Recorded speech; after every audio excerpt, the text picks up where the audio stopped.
Et salut tout le monde, aujourd'hui on se retrouve pour une nouvelle vidéo. Donc c'est moi contre Yogo, petit PVZ, cellulader. Bon, il était en train de stream, je l'ai un peu snipé. Et donc on se retrouve pour donc la suite des tutos orientés débutants. Donc c'est-à-dire vraiment focalisé au début build order pour vraiment être safe et défensif si on en a besoin quand on veut. Donc, après, il faut avoir le skill avec, mais normalement, potentiellement, vous pouvez tout défendre. En fonction de ce que vous scoutez, de ce que vous faites, vous pouvez tout défendre avec ce build. Donc, on va commencer par du Nexus First. Donc, on sature sa ligne de minerai et on pose le Nexus. Hop, voilà. Et ensuite, on va directement poser la gate.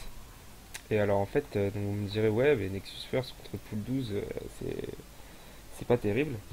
Et en fait, si. En fait, Pool 12 contre Nexus First, ça va.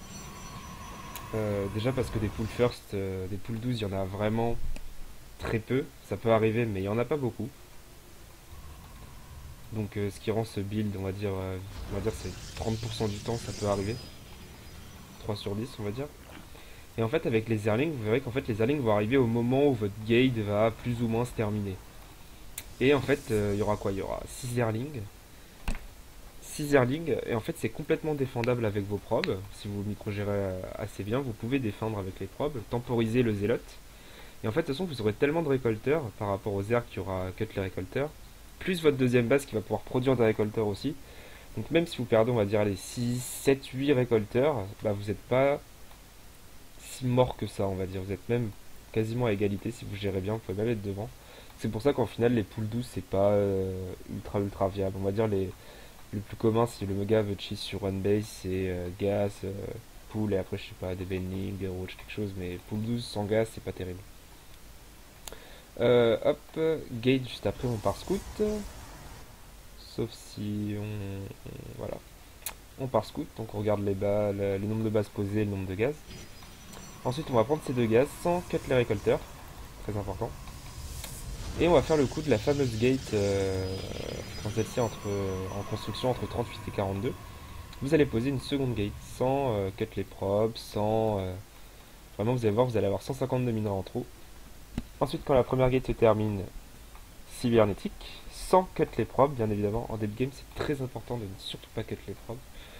On laisse les probes au minerai et en fait, on remplit les gaz petit à petit avec les probes qui sortent. Et on en reste 16 au minerai. On part planquer sa probe. Donc là, qu'est-ce que j'ai vu? Deux bases, pas de gaz.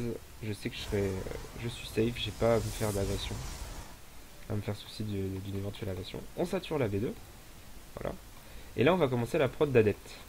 Sans les chrono booster, tout doucement. C'est vraiment là, on va dire si vous avez scouté une agression all-in sur one base avec un gaz, une pool et pas d'expand, et ben là vous pouvez chrono booster les adeptes. Vous voyez, vous aurez les adeptes 2 par 2, ce qui est vraiment puissant contre des slowlings. Ça one shot, je crois. Deux adeptes, deux tirs d'adeptes, ça doit one shot un gling. Et vous pouvez même faire le mothership en urgence. Hop, pas oublier le deuxième pylône. Le deuxième pylône, il n'y a pas besoin au début, hein. C'est le Nexus qui vous donne le supply et après vous rajoutez le pylône après. Voilà. Ensuite, vous allez faire deux sentries. Ça, c'est au cas où vous êtes safe, hein, dans cette situation-là, par exemple. Si il est en train de vous all-in, il faut continuer les adeptes, hein. Poser des pylônes, rajouter des gates, voilà. Là, on chronoboost l'écho parce qu'on est safe. Et tout doucement, sans cut les probes, toujours, en faisant un mothership et de l'autre côté en faisant des probes, et en rajoutant deux adeptes derrière, vous allez poser une B3. Voilà, donc là, petit pylône pour pas être totalement supply, et après B3. Hop, vous voyez, pas de base cachée, pas encore, ça va arriver. Le Mothership est là pour être safe. On va dire ce build il était déjà viable avant, mais la petite modification par rapport au patch du nerf de l'overcharge, c'est qu'il faut faire le Mothership un peu plus tôt. Normalement, le Mothership, on l'aurait peut-être balancé. Allez, une fois que la deuxième base est saturée, là, on doit lancer le Mothership beaucoup plus tôt. Et vous allez continuer les adeptes tout doucement, sans les chrono booster. Vous prenez vos gaz dès que vous commencez à avoir assez de probes au minerai. Vous prenez vos deux gaz. On n'oublie pas les pylônes comme moi, voilà. Rajoutez bien des pylônes. Pas être supply. Voilà. Et à peu près à partir de ce timing là, on va dire à peu près là le build order entre guillemets il est fini. On va dire c'est le moment où où vous êtes safe contre tout. Vous pouvez faire à peu près ce que vous voulez. Vous avez votre B3 en production, vous faites des récolteurs, la B2 est bientôt saturée. Et là voilà, vous allez voir, vous allez commencer à avoir les ressources pour balancer votre technologie. Et donc là, vous partez sur ce que vous voulez. Forge, Twilight, Stargate, Robot, rajouter des gates, vraiment tout ce que vous voulez. Là, vous avez 2 sentries, 4 adeptes, vous êtes bien. Vous devez juste faire gaffe à un éventuel all-in roach ravageur, un truc comme ça. Mais sinon, voilà, si l'adversaire continue la macro, vous pouvez continuer de macro et faire à peu près tout ce que vous voulez. Voilà, donc on a vu les agressions pool 12, ça se défend avec les probes. Les all-in à base de one gas, ça se défend en chrono-boostant les adeptes et en faisant un mothership. Et si rien ne se passe et que l'adversaire macro, vous pouvez poser votre B3 et après partir sur ce que vous voulez. Donc là, on va enchaîner sur la seconde partie du tuto. Donc le tuto débutant est terminé. Là, on va partir sur le vrai, euh, on va dire un nouveau tuto entre guillemets. Ça va être le Skytos 2.0.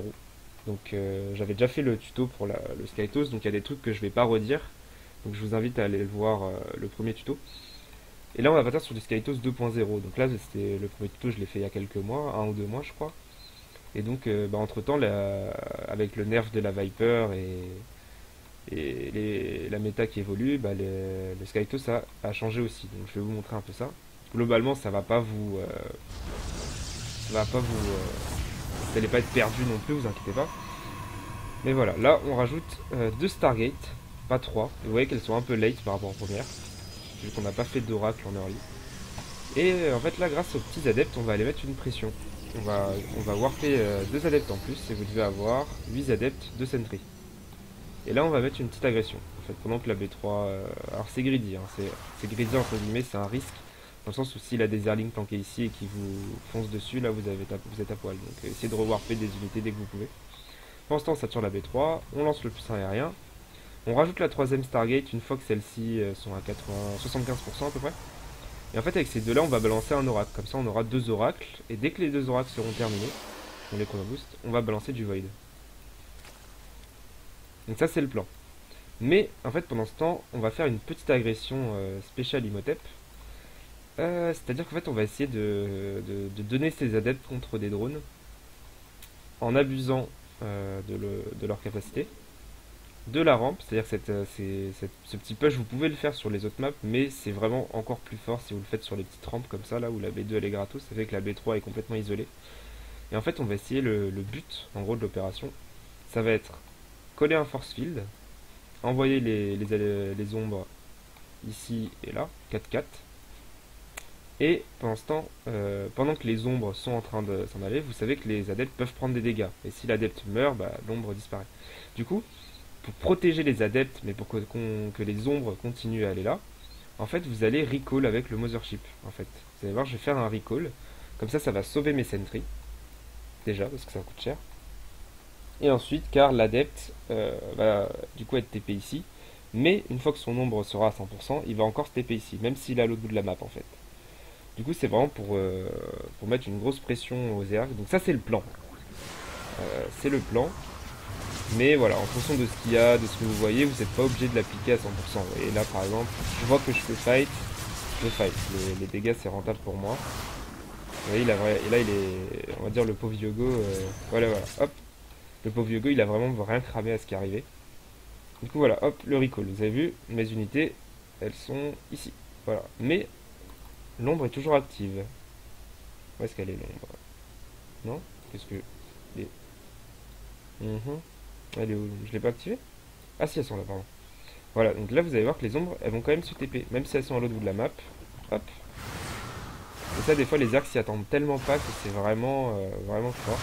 Et là, voilà. Et là, on prélève les drones. Alors là, ce qui est bien maintenant, c'est de split un peu les adeptes. Il faut essayer d'en envoyer, pas tout le temps au même endroit. Vous voyez, il faut vraiment protéger les adeptes pendant que les ombres sont en train d'aller.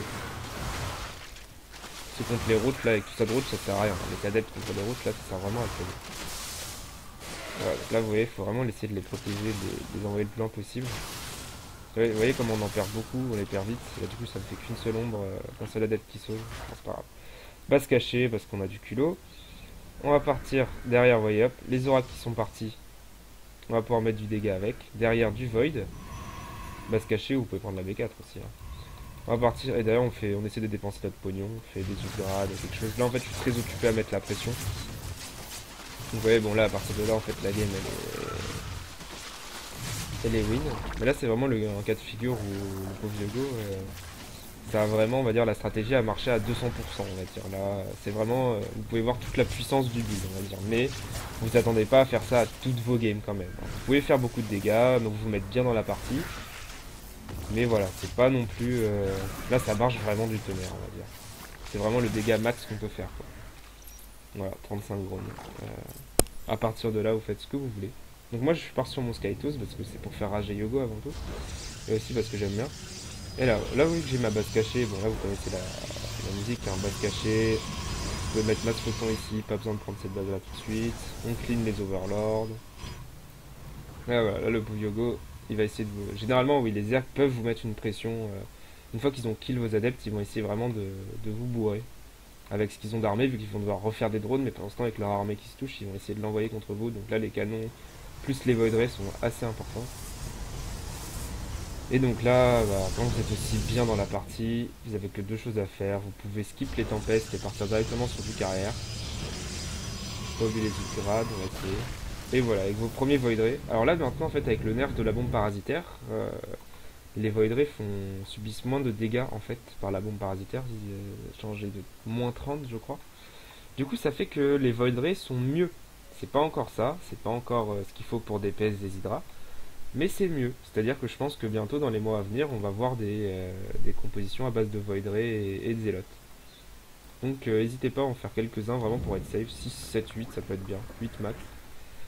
Et ça deal les roaches en plus, ça détruit les roaches, vous voyez qu'il y a faible nombre d'hydralistes, et ben voilà, vous pouvez choper les hydralistes, on cancelle la B4, et derrière là on applique le cancer Protoss, on part sur du Mars Portnef, on fait des upgrades, on améliore le bouclier et l'attaque.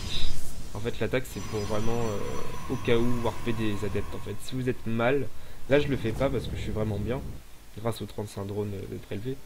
Mais vous voyez que là, avec cet argent, au lieu de mettre des photons, si vous êtes pas aussi bien, normalement, vous rajoutez des gates. Voilà, là, je le fais bien après. Et un Twilight, éventuellement. Un Twilight, ça peut être bien pour continuer les upgrades et pour faire le bonus sur les adeptes. Ça, vraiment, ça DPS super bien les hydras, mais tout ça, je l'explique mieux dans la première vidéo. Donc voilà, donc là, bon là je la rase un peu, puis là bah honnêtement la game, voilà, moi j'ai ma base cachée ici, j'ai ma base cachée là, j'ai ma photon, je commence à partir sur une composition complètement imbalance, c'est-à-dire que le Zerg ne peut, voilà, petite taunt, le Zerg ne peut pas gagner, c'est-à-dire à part si vous êtes AFK, c'est pas possible, vous faites un right click avec 200 pop de porte-nef, vous avez gagné la partie, c'est ça qu'il faut comprendre, c'est ça la leçon à retenir.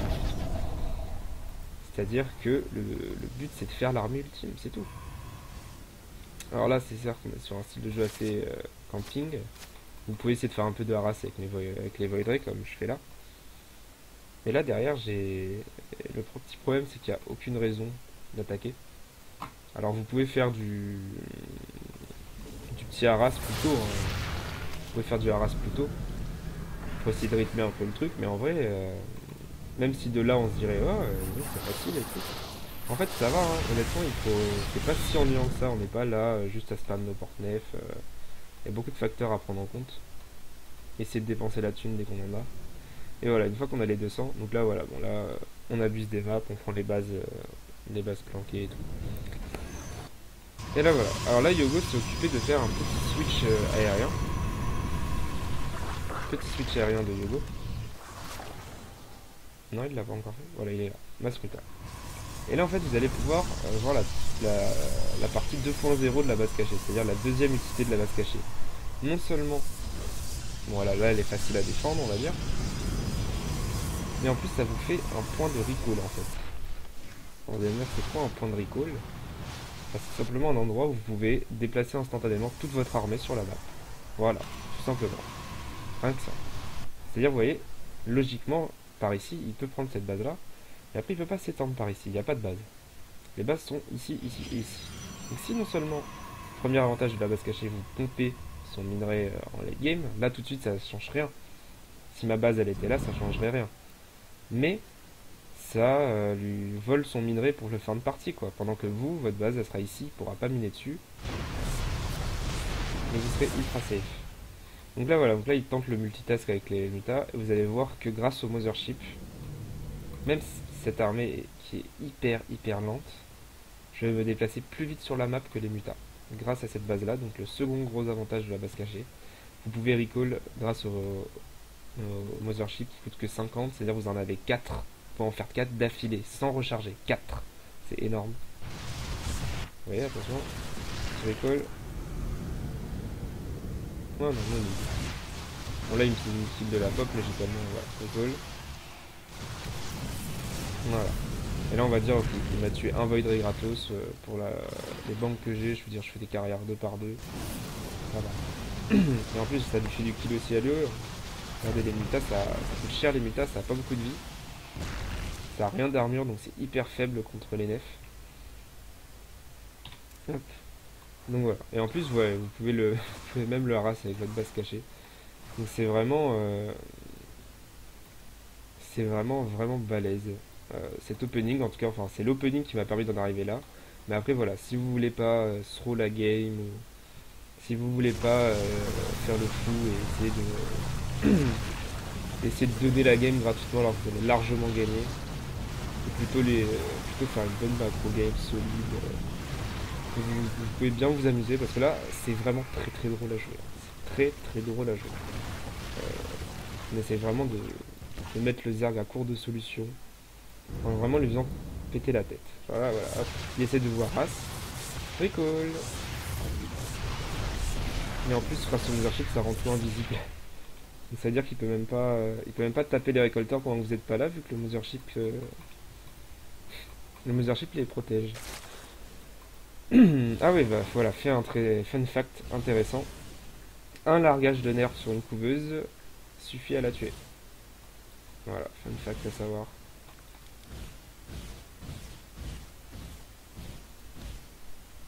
Voilà. Donc c'est hyper rentable vu que un F complètement plein c'est combien? C'est 20, ça fait 25 l'intercepteur. Voilà, je suis nul en maths.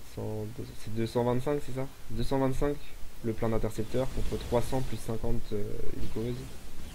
Voilà, c'est rentable. Donc bah voilà, pendant ce temps, après vous pouvez prendre cette base là plus tard, mais vous voir. Hop. Même si on a l'autre là. Bon là j'ai commencé à faire quelques phoenix pour les mutards, on sait jamais. On joue sérieux n'empêche. Et voilà, là vous pouvez voir, enfin, il peut juste rien faire contre le. Il peut même pas essayer de trade base, c'est pas possible. Les... la faiblesse de ces unités là, c'est qu'elles sont censées être hyper faibles et hyper chères. Et c'est là où est le problème. Comment arriver à créer cette unité qui est hyper chère et et l'utiliser alors qu'elle est hyper lente et hyper longue à produire? Bah, c'est simplement de choper le moyen en prenant des bases. C'est tout con en fait, c'est logique. Vous prenez des bases, vous avez beaucoup d'argent, vous faites des grosses unités. Et le seul problème, bah, elles sont imbattables, ok, mais elles sont grave lentes. C'est-à-dire que si je sors ici, bah, pendant ce temps, il me rase toutes mes bases, qu'est-ce que je fais? Et bah, grâce au Mothership, vous avez la solution à la mobilité. Hop, ouais, il me harasse, pas de problème. Hop là. Bon, là, je vous cache pas, je m'amuse un peu. Hein. Je vous cache pas, là, j'essaie de faire péter un câble à Yogo. Là, je sais très bien, j'ai vu. Hein. Là, depuis tout à l'heure, je me contente de péter ces bases là. Et je le laisse à moitié mort sur une seule base. Mais en vrai, je sais très bien, à ce rythme-là, à ce timing-là, à ce niveau-là, le hack-click, c'est GG. Le hack-click, c'est GG. Juste pas, voilà, là, j'ai mon 3 d'attaque, je peux lancer encore des upgrades. Cette base-là, elle est super facile à prendre et elle est grave bien protégée, bien cachée. Là, vous pouvez voir, il essaie de faire des Vipers. On a masse, hein. Regardez la masse de Vipers. Mais la bombe parasitaire elle coûte tellement cher, ils peuvent en balancer une seule par Viper. 60 points de dégâts, c'est ridicule. Sur un carrière, 60 points de dégâts. C'est vraiment un nerf. Et là, je m'amuse. Hein. J'ai balancé tous les intercepteurs, je les ai balancés et là, je m'en vais. Vous pouvez faire ça aussi. Hein. Je vais vous montrer ça, la dernière technique que j'avais montré pour ce saut. Donc oui, c'est vraiment le nerf avec lequel je suis pas d'accord avec Blizzard sur le dernier. Enfin, j'ai vraiment pas été d'accord du tout sur tous les nerfs en fait, vu que c'est surtout les protos qui se sont fait nerfs.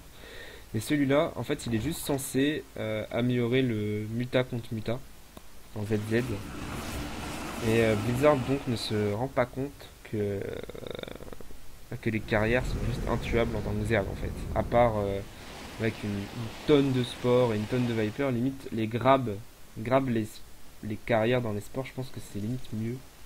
Enfin je sais pas, honnêtement même en fait ils ont plein de petites techniques mais pas pour deal avec les gros. C'est-à-dire oui les Voidry ils peuvent les tuer, oui les Phoenix peuvent les tuer, oui les Tempestes ils peuvent les tuer parce que c'est du... les Hydras c'est hyper faible. Mais au final, ils ont rien. Vous allez voir, les mutas ou corrupteurs. Corrupteurs, c'est déjà mieux, mais au pire, s'il fait des corrupteurs, je fais des voidrés, donc je gagne. Enfin bref, ouais, ça c'est sur le premier tuto. Là, vous allez faire The Move. C'est le move qu'il faut faire pendant les fights. Si vous avez de l'argent, faut pas le faire si vous n'avez pas d'argent. Là, j'ai plein de bases qui minent, je peux le faire. Prenez vos carrières, vous larguez tous vos intercepteurs sur l'armée ennemie. Alors, il faut que ce soit une zone, entre guillemets, là, vous pouvez voir, je le fais parce que de 1, très bien dans la partie, mais de deux, faut le faire si c'est bien si on est près d'une base, on va dire, ou d'un autre truc. Parce que si vous le faites à un endroit vide, vous larguez tout, et en fait, bah, le Zerg a juste à s'en aller, et ça fait que vos trucs restent là et servent à rien, quoi. Alors que là, au moins, ils peuvent tuer la base, faire quelque chose. En fait, vous allez tout larguer, et ça, c'est vraiment le bisou, genre ciao. Vous balancez les intercepteurs, et là, vous faites un gros recall. Et les intercepteurs continueront de fight. Et là, ils balancent les trucs. Ils balancent les bombes parasitaires qui ne font... Voilà. Bombe parasite. Non, elle est pas là. Elle est où? Voilà, bombe parasitaire, ça va même pas me tuer un Voidray. Il en faudrait combien? 60, 63. Il faudrait 3 bombes parasitaires pour tuer un Voidray. Sérieusement, ça coûte 125. Ça coûte 125 de ressources. Une Viper, ça coûte 100, 200. C'est-à-dire que c'est plus rentable pour un Voidray. Il faudrait 3 Vipers pour tuer un Voidray. Non, c'est vraiment n'importe quoi. Donc faut vraiment en abuser avant qu'on se fasse nerf, je vous le dis moi. Et voilà, là on se barre. Et du coup il y a tous les intercepteurs qui sont là, qui sont pas du tout affectés par la bombe parasitaire. Et là tous les intercepteurs ils font le travail. Et ouais là du coup ils restent. Du coup voilà, s'ils peuvent taper la base à côté c'est cool. Hein. On va pas cracher dessus, j'aurais dû les envoyer un peu par là. Ouais. Voilà, le Rage Quit. Tout ce beau sang de Mutalis qui détruit. Voilà, c'est vraiment beau. Donc voilà, donc je pense vraiment que je conseille le Skytos. Et vraiment le problème du Skytos c'était que j'avais avec le premier build. Alors ça veut pas dire que le premier build est useless, hein, au contraire. Le premier build il permet de partir sur c'est une variante on va dire. C'est vraiment vous êtes contre un adversaire, c'est un BO3, voilà, vous n'avez pas qu'un seul build, vous en avez deux. Avoir plusieurs builds c'est mieux. Et au final le résultat est le même, hein. C'est juste c'est pas le même processus, ça permet de varier vos games, etc. Donc voilà, vraiment pour le problème du Skytos, c'est vraiment de savoir comment on va arriver à cette situation où vous allez pouvoir pomper des carrières 5 par 5. C'est vraiment ça le problème. Et donc, grâce à cet opening, vous allez pouvoir vraiment vous mettre bien, vous mettre safe, pas perdre contre des trucs bizarres, et vraiment vous permettre d'avancer et de progresser grâce à ce style, qui est vraiment puissant à cause de la bombe parasitaire de la Viper qui est nulle. J'ai vu des joueurs qui essayaient de faire des infests, voilà, ils essaient de balancer des fungles sur les intercepteurs. Honnêtement, vu le nombre d'intercepteurs, vu la vitesse de déplacement des intercepteurs, vu le DPS des intercepteurs, contre un dégât de zone de cette taille-là, qui dure 4 secondes, je suis même pas sûr qu'un fungle ça suffise à tuer un intercepteur, non. Des hydras, les hydras c'est vraiment que dalle de vie, que dalle d'armure, donc contre un porte-nef tout seul, ça doit pouvoir se faire 5 hydras à lui tout seul. Corrupteur, ça va. Corrupteur, j'ai vu des joueurs qui me contraient en jouant avec masse corrupteur. Mais on va dire que c'était des parties où c'était mal engagé, où j'avais fait n'importe quoi au début, on va dire. Donc, ouais. Il suffisait juste de rajouter plus de Voidray. Vous voyez, là j'ai complémenté avec des Phoenix, mais si j'avais pas fait, s'il n'avait pas fait de muta des corrupteurs, j'aurais fait plus de Voidray. Vous pouvez faire des tempestes aussi, ça peut être cool. Mais je conseille vraiment les Voidray. Une espèce de mid-carrière Voidray maintenant. Une fois que les carrières sont là pour DPS les hydralisques, vous êtes le roi. Ouais, je pense que c'est bon, j'ai fait le tour. Donc ça c'était tout pour le tuto 2.0 en Skytos. Vraiment, je le conseille vraiment, c'est ce que je fais en ce moment, ça marche du tonnerre. Ça marche beaucoup mieux que l'ancien build. L'ancien build, je vais avoir peut-être 54%. Là, je suis monté peut-être à 61%. Donc, je vous le conseille vraiment. C'est super fort. Qu'est-ce que je voulais dire? Donc voilà, le prochain tuto sera le tuto contre Terran en débutant. On va faire, je pense que je vais faire à peu près la même chose que celui-là, c'est-à-dire je vais commencer par le build order bien safe et tout, puis après je vais vous montrer un de mes follow-up à moi, mais vous pourrez toujours changer, c'est comme là, hein, une fois que le début est passé, vous n'êtes pas obligé de poser les Stargate. Voilà, donc vous pouvez vous abonner à la chaîne si ça vous a plu, si vous voulez pas louper les prochains tutos. Le pouce vert, ça fait plaisir. Vous pouvez me suivre sur Facebook, Twitter, tous les liens ils sont dans la description. En fait, ça vous permet de ne pas rater les séances de stream si vous voulez me regarder jouer en live. C'est bonne ambiance. Ça me ferait très plaisir que vous veniez. Et enfin, il y a Eguan. Eguan, c'est pour le coaching privé, donc si ça vous intéresse, il y a le lien dans la description. Et enfin, il y a le Imhotep Crew. Donc, pour ceux qui veulent venir me poser des questions, discuter avec moi, me parler, n'importe, faire des suggestions, etc. Hop, Imhotep Crew. Donc n'hésitez pas à join, moi je suis cool, vous êtes déjà pas mal, c'est cool.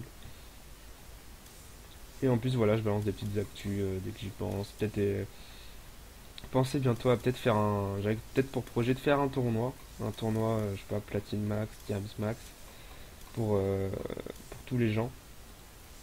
Et ça permettrait de gagner quelques heures de coaching avec moi. Voilà, bon c'est des projets, je ferai ça dans les semaines à venir, je suis en vacances donc j'ai le temps. Ouais, donc n'hésitez pas à me dire ce que vous en pensez, à me faire vos retours dans les commentaires, et je vous souhaite bon courage pour votre délateur, et à bientôt.